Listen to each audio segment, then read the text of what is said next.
செங்கல் சூளையில கூலி வேலை பார்த்த ஒரு தொழிலாளி கருத்தறுத்து கொல்லப்பட்டுள்ள ட்ரம்முக்குள்ள அடைக்கப்பட்டிருக்காரு. கள்ளக்காதலை கண்டிச்சதால மனைவி செய்த கொடூர சம்பவத்தின் பின்னணி என்ன? மீரட் ப்ளூ ட்ரம் கொலையை அவ்வளவு எளிதில் யாரும் மறந்திருக்க மாட்டோம்.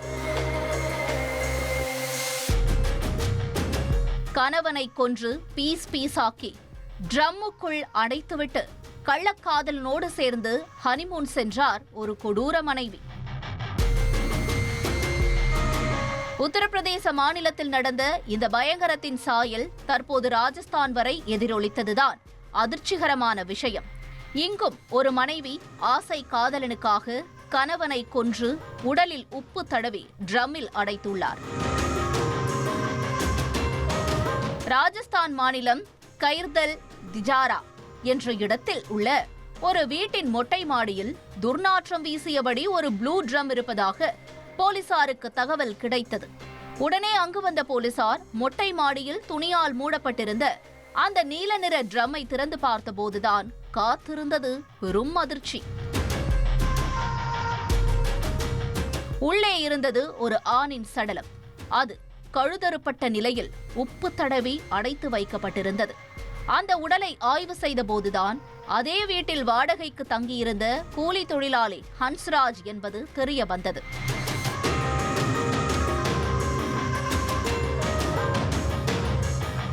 உத்தரப்பிரதேச மாநிலம் ஷாஜகான்பூரைச் சேர்ந்த ஹன்ஸ்ராஜுக்கு சுனிதா என்ற பெண்ணுடன் திருமணமாகி 3 குழந்தைகள் உள்ளனர்.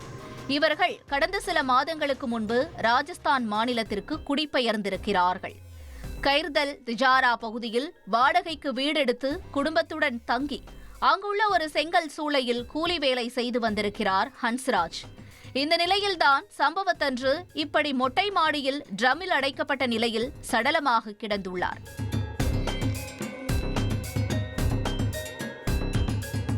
இதுகுறித்து வழக்கு பதிவு செய்த போலீசார் விசாரணை மேற்கொண்டதில் ஹன்ஸ்ராஜின் மனைவி சுனிதா மற்றும் குழந்தைகள் மாயமானது கண்டுபிடிக்கப்பட்டது. அத்துடன் 2 நாட்களாக அந்த வீட்டு ஓனரின் மகன் ஜிதேந்திரா என்பவரும் காணவில்லை என்று தெரிந்தது. தொடர்ந்து நடந்த தேடுதல் வேட்டையில் ஹன்ஸ்ராஜின் மனைவி சுனிதாவும் ஹவுஸ் ஓனர் மகன் ஜிதேந்திராவும் திஜாரா பகுதியில் ஒன்றாக பதுங்கி இருந்தது போலீசாருக்கு மேலும் அதிர்ச்சியை ஏற்படுத்தியது.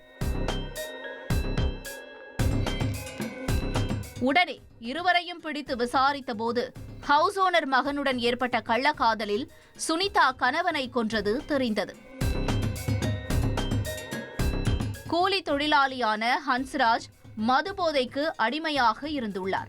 இதை பயன்படுத்தி வீட்டு ஓனரின் மகனான ஜிதேந்திராவும் அவருடன் சேர்ந்து மது அருந்துவதை வாடிக்கையாக கொண்டிருந்தார். மது போதையில் மயங்கிய ஹன்ஸ்ராஜை வீட்டிற்கு அழைத்து சென்று விடுவது ஜிதேந்திராவின் வழக்கம். அப்படித்தான் ஜிதேந்திராவுக்கு ஹன்ஸ்ராஜின் மனைவி சுனிதாவோடு பழக்கம் ஏற்பட்டிருக்கிறது. அந்த பழக்கம் நாளடைவில் கள்ளக்காதலாக மாற இருவரும் ஹன்ஸ்ராஜ் வேலைக்கு சென்ற நேரத்தில் வீட்டில் உல்லாசமாக இருந்திருக்கிறார்கள். ஒரு கட்டத்தில் இவர்களின் கட்டில் லீலைகள் தெரிந்து கடுப்பான ஹன்ஸ்ராஜ் இருவரையும் கண்டித்திருக்கிறார். ஆனாலும் அடங்காத ஜிதேந்திராவும் சுனிதாவும் ஹோட்டலில் ரூம் போட்டு செல்லாபித்திருக்கிறார்கள். மேலும் இருவரும் ஒன்றாக அமர்ந்து ரீல் செய்தும் இன்ஸ்டாவில் அப்லோட் செய்துள்ளனர். இதை கண்டு கடுப்பான ஹன்ஸ்ராஜ் மனைவியை சிகரெட்டால் சூடு வைத்ததோடு கொடூரமாக அடித்து தாக்கியிருக்கிறார்.